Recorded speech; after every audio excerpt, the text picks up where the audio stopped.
Yes, good morning students. Today we will start studying the carbon cycle.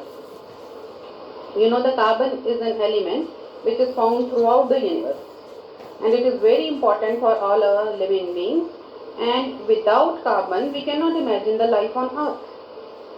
So the main characteristic of a carbon atom is to make the compounds that are necessary for the all the life on the earth. Whether it can be plants, it can be animals, it can be microbes. So any type of life is not possible without thinking of carbon. So carbon is also a part of non-living things such as oceans, rocks, animal shells and the atmosphere. And all they are interrelated to one another.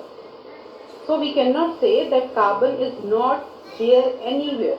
So it is there everywhere. So carbon is that which doesn't stay only at one place. It is always on the move. So they are moving continuously in all the living things, in the oceans, in the atmosphere, or you can say everywhere on the earth and its surrounding atmosphere. So this movement is known as the carbon cycle. Now students, the carbon dioxide is a gas that we all know in the present in our atmosphere. So it is made up of carbon and two atoms of oxygen. So it is a very important part of the carbon cycle. So carbon dioxide molecule is having one carbon and two oxygen. So that is making carbon dioxide. So this carbon is moving through its cycle in the various ways. One of the way is the photosynthesis. And you know the photosynthesis is the process by which the plants make the glucose with the help of carbon dioxide and sunlight. And when they change into the carbohydrates or the glucose, and the carbon is stored in this food. And you know the formula of glucose is C6H12O6, so that indicates that it is having carbon. So it is on the move through the respiration also, that we call it as breathing in the animal world. We are taking in oxygen and we are breathing out carbon dioxide. So we are returning it back to the.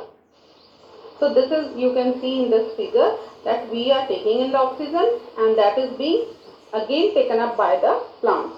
So this is a mini cycle, you can say, where the exchange of gases between the carbon dioxide and oxygen is taking place in the plants. So we can see that carbon is on the move and the plants are the foundation of the food chain. Whenever you talk about the food chain, it starts from the producer. It moves to primary consumers, then to secondary consumers, then to tertiary consumers, and then upon the death of all these, that is going on to the decomposers. And decomposers have very important role because they are returning back this carbon to the atmosphere, or you can say again to the earth or soil, which is again taken up by the producers. So this carbon is moving in the food chain. So besides this, when the carbon is being moved through the decomposition upon the death of plants and animals, which we have talked just about, so their bodies are decaying and the carbon dioxide is releasing into the air also, which is moving carbon back to the atmosphere. So in this diagram we are focusing the various mini cycles, you can say, in which it is operating. First is the carbon dioxide is moving through the plant through the photosynthesis, and that is being taken up by the producer, the consumers. Then the carbon is moving from the plant to the animals, which are the consumers in the food chain. So here the carbon dioxide from the living plants and animals, they are returned back by the respiration or by the burning of the fossil fuels back to the atmosphere as again the carbon dioxide gas.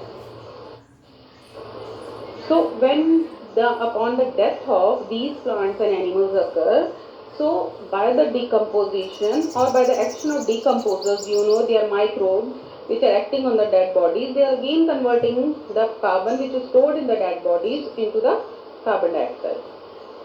That is again returned to the atmosphere. So we have to remember that the fossil fuels are our main source of energy.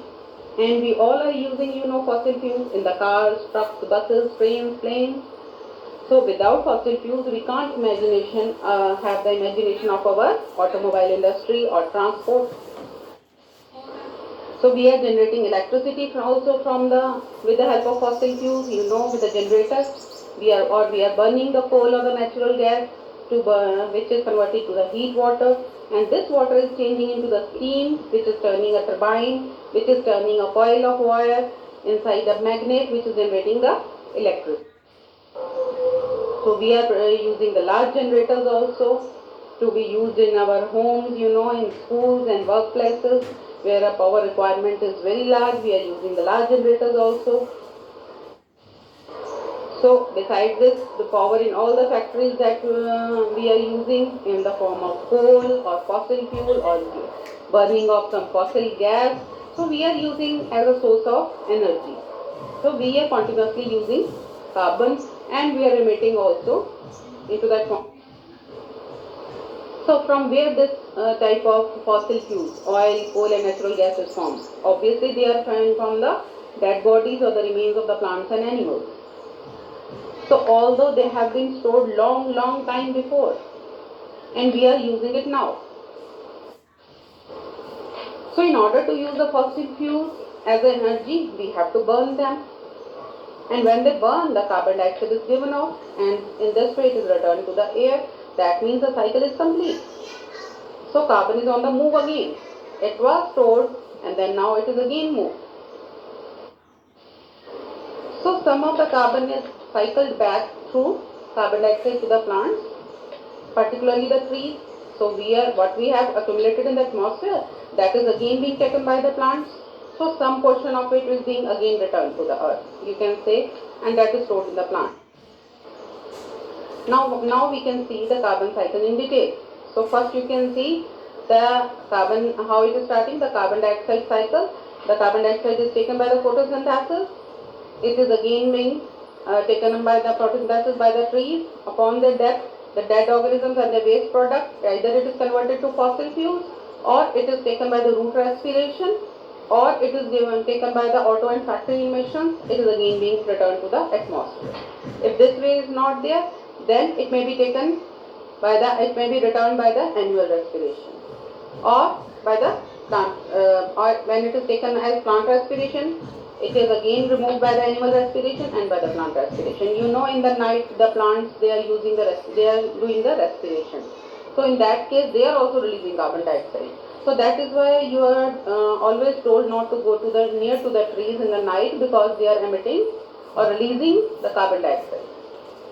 So we are returning the carbon dioxide to the atmosphere by the respiration. Now this is the ideal cycle which has been going on the earth from long time years ago and still now, but now we are disturbing it by the pollution.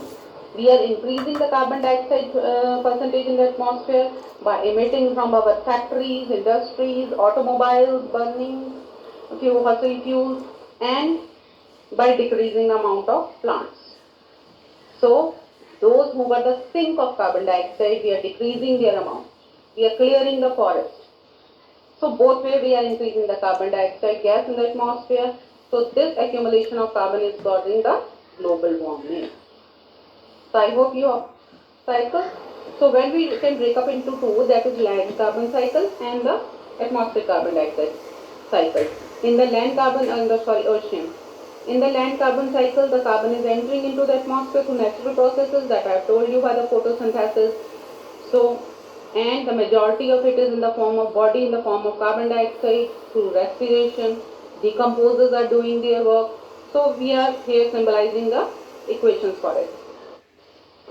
For the ocean carbon cycle, similarly, the ocean is taking the more carbon as it is given out. So we call it as carbon sink, because there are a lot of marine animals which are converting the carbon present in the ocean to the calcium carbonate, and they are forming the raw building materials like the hard shells you can find in the mollusks and some animals which are similar to the amount found in oysters and clams.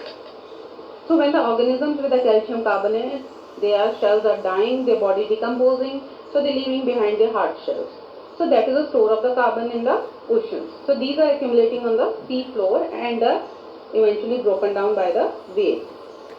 And again they are releasing into the ocean. So these limestone rocks, upon the exposure to the air, they are getting weathered and the carbon is released back into the atmosphere as carbon dioxide. So I hope you